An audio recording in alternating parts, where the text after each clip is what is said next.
Second number वाला question थोड़े high level का था, इसलिए मैं ये वाला क्वेश्चन तुम्हें करवा रहा हूँ।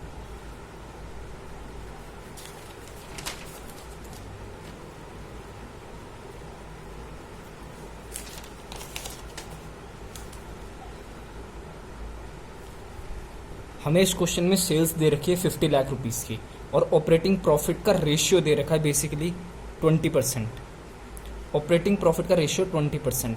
तो जब भी हमें प्रॉफिट का रेशियो दे रखा होता है, चाहे वो ऑपरेटिंग प्रॉफिट का हो, ग्रॉस प्रॉफिट का हो या नेट प्रॉफिट का हो, तो हम ऑटोमेटिकली उसे मान लेते हो सेल्स के ऊपर होगा।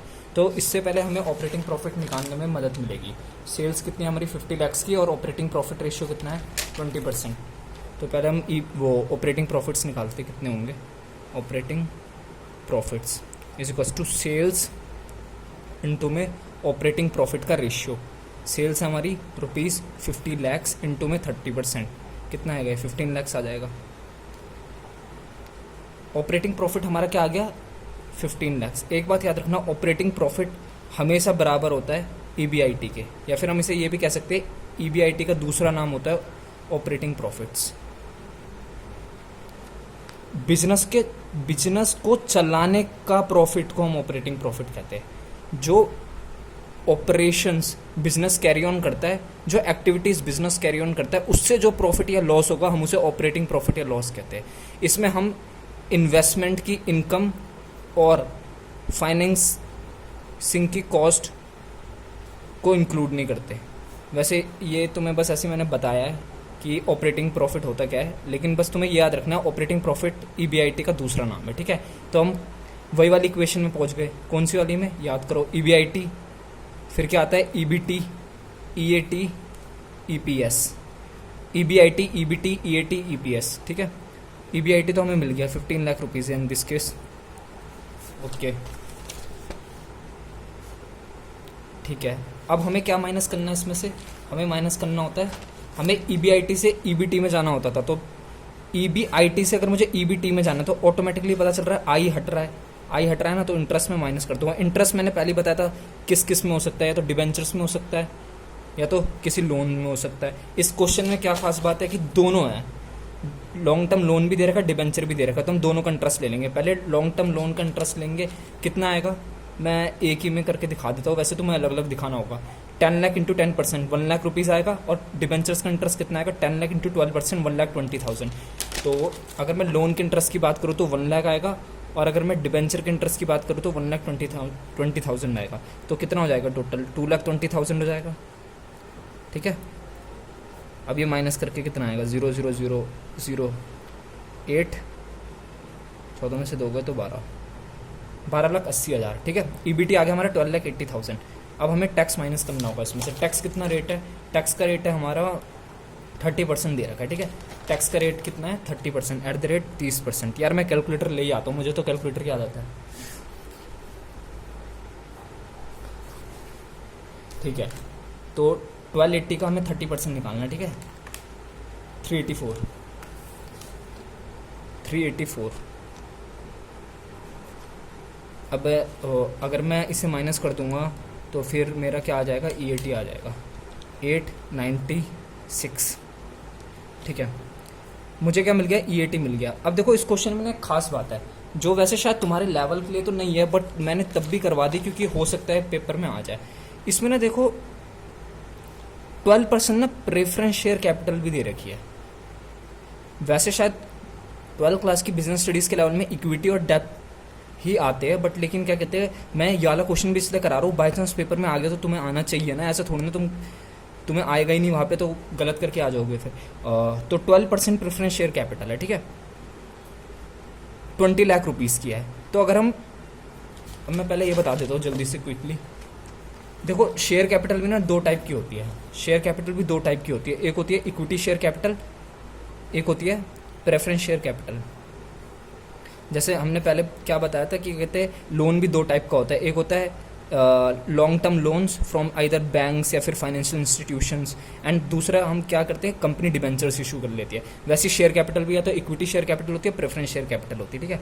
तो प्रेफरेंस शेयर कैपिटल और इक्विटी शेयर कैपिटल में बेसिकली ये डिफरेंस होता है, इन्हें ना हमने एकदम फिक्स रिटर्न ना देते रहते हैं, इन्हें हम प्रेफरेंस देते हैं। जब भी हम डिविडेंड देते हैं ना जब भी हमें डिविडेंड डिस्ट्रीब्यूट करना होता है तो सबसे पहले हम ना क्या कहते हैं, प्रेफरेंस शेयर कैपिटल को देते हैं, प्रेफरेंस शेयर होल्डर्स को देते हैं बेसिकली, फिर हम इक्विटी वालों को देते हैं। तो इसको हम फिक्स्ड डिविडेंड देंगे, मतलब हम पहले डिविडेंड देते हैं। फिक्स्ड डिविडेंड का मतलब एक ना सर्टेन परसेंटेज पे हम देते हैं इसे, जो कि प्रिस्क्राइब्ड होगी क्वेश्चन में। जैसे इस क्वेश्चन में कितनी है, 12% है 20 लाख पे। अगर तुम 12% 20 लाख का निकालोगे तो कितना आएगा, 20 लाख का 12% 2,40,000। तो इस केस में क्या होगा, 2,40,000 हमने प्रेफरेंस डिविडेंड देना है। तो ईपीएस यहाँ से अभी हम हटा देंगे, यहाँ पे हम क्या माइनस करेंगे, अर्निंग आफ्टर टैक्स में से प्रेफरेंस डिविडेंड कितना है हमारा, कितना आया था, अभी कैलकुलेटर में निकाला था, वैसे भी आया था हमारा 2,40,000 आया था, 2,40,000।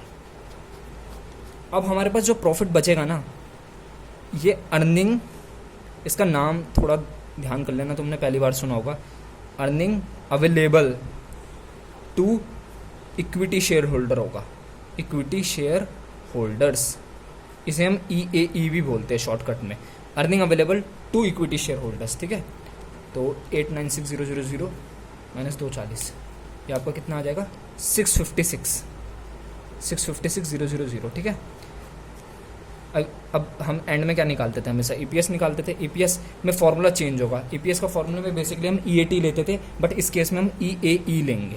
ठीक है, और डिवाइड बाय क्या कर देंगे, नंबर ऑफ इक्विटी शेयर्स। इसके आगे तो तुम कर ही लोगे, फिर भी मैं करवा देता हूँ पूरा ही कंप्लीट आंसर। यार कैलकुलेशन मिस्टेक हो गई हो ना, बीच में गई तो वो देख लेना, वैसे शायद नहीं हुई होगी। अच्छा तो ठीक है, इस क्वेश्चन में हमें वो भी दे रखा है,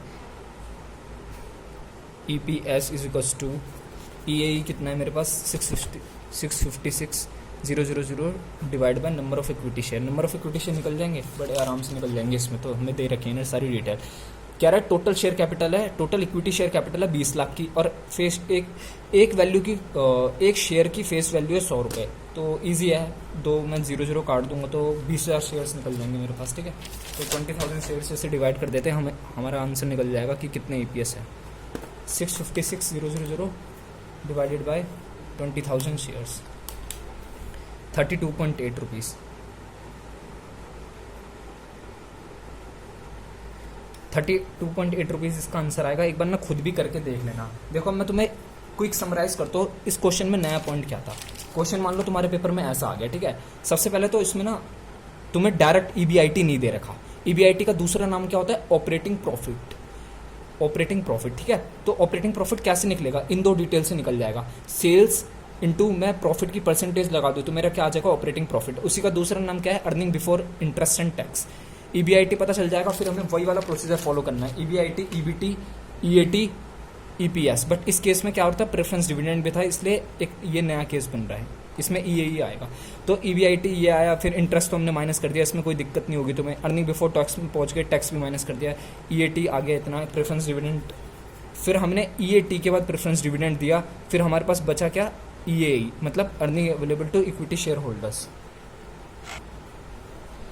तो हमारे पास क्या बचा फिर, earning available to equity share holders, और हमने EPS निकालते हुए EAE को लिया, EAT को नहीं लिया। अच्छा मैंने पिछली बार तुम्हें ना लॉजिक नहीं बताया था कि हम EAT को लेते क्यों है। बेसिकली इस केस में तो हम EAE को लेंगे, हम EAT को क्यों लेते हैं, EPS निकालते हुए हम EAT को क्यों लेते हैं, EPS को निकालते हुए हम EBIT को क्यों नहीं लेते भाई, हम EBT को क्यों नहीं लेते, हम EAT को क्यों नहीं लेते, सॉरी EAT को क्यों लेते हैं सिर्फ। इसका रीज़न ये होता है कि तुम खुद सोचो, EBIT कौन सा प्रॉफिट है, EBIT वो वाला प्रॉफिट है जिससे अभी हमें इंटरेस्ट को देना है और टैक्स को भी देना है कि नहीं। EBIT हमारा वाला प्रॉफिट होता है जिससे अभी हमें इंटरेस्ट को भी देना है और टैक्स को भी देना है। इंटरेस्ट हम किसे देते हैं, अपने डेब्ट्स को, डिबेंचर्स को, या जो हमने लोन लिया होता है बैंक से, बैंक वालों को, डिबेंचर्स को, ठीक है, इन सबको हम इंटरेस्ट देते हैं। और हम टैक्स किसे देते हैं, गवर्नमेंट को। तो EBIT कौन सा प्रॉफिट हुआ, EBIT वाला प्रॉफिट हुआ जिससे अभी हमें अपने डेब्ट्स को भी पे करना है और गवर्नमेंट को भी टैक्स देना है, ठीक है।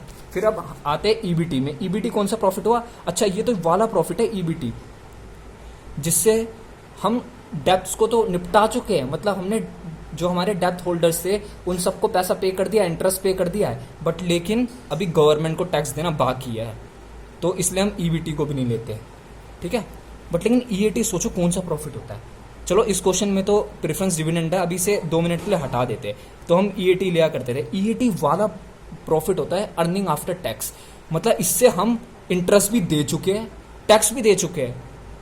हमने बेसिकली क्या करा, अपने डेप्ट्स को भी पैसा दे दिया, हमने गवर्नमेंट को भी पैसा दे दिया, तो ये जो प्रॉफिट बचा है ना, ये हमारे पास ट्रू प्रॉफिट बचा है, जो कि सिर्फ किसे बिलोंग करता है, जो कि बिलोंग करता है सिर्फ इक्विटी शेयर होल्डर्स को, जो कि बिलोंग करता है सिर्फ इक्विटी शेयर होल्डर्स को, ठीक है। इसलिए हम ईएटी लेते थे, क्यों? क्योंकि हम ईपीएस निकाल रहे। ईपीएस की फुल फॉर्म अगर तुम लिखोगे तो क्या होगा, earning per share, earning per equity share, मतलब हम निकाल रहे हर एक इक्विटी शेयर पे इक्विटी शेयर होल्डर कितना पैसा कमा रहा है। तो उसके लिए सोचो हम कौन सा प्रॉफिट लेंगे, हम ये वाला ले सकते हैं कभी नहीं, क्योंकि इसमें तो डेप्थ वाले भी कमा रहे हैं, डेप्थ वालों को भी पैसा जा रहा है, गवर्नमेंट को पैसा जा रहा है, इस वाले में गवर्नमेंट को पैसा जाना है, इस वाले से सिर्फ और सिर्फ ये वाला प्रॉफिट है जिससे खाली हमें इक्विटी शेयर होल्डर को पैसा देना है। इसलिए हम ईपीएस निकालते हुए यही लेते हैं, क्योंकि बेस सेम होना चाहिए, ईएटी अपॉन में नंबर ऑफ इक्विटी शेयर। और अगर इस वाले क्वेश्चन की बात करूँ, इसमें भी सोचो प्रेफरेंस डिविडेंड जो हमने दिया वो क्या इक्विटी शेयर होल्डर का बनता है? कभी नहीं, वो इक्विटी शेयर होल्डर वालों को नहीं है, इसलिए क्या कहते हैं हमने उसे भी हटा दिया। फिर हमारे पास जो अर्निंग आई ईएई, इस केस में हम ईएई को ऊपर ले लेंगे और नंबर ऑफ इक्विटी शेयर से डिवाइड कर देंगे अर्निंग पर इक्विटी शेयर निकालने के लिए। तो आई होप लॉजिक समझ में आ गया होगा।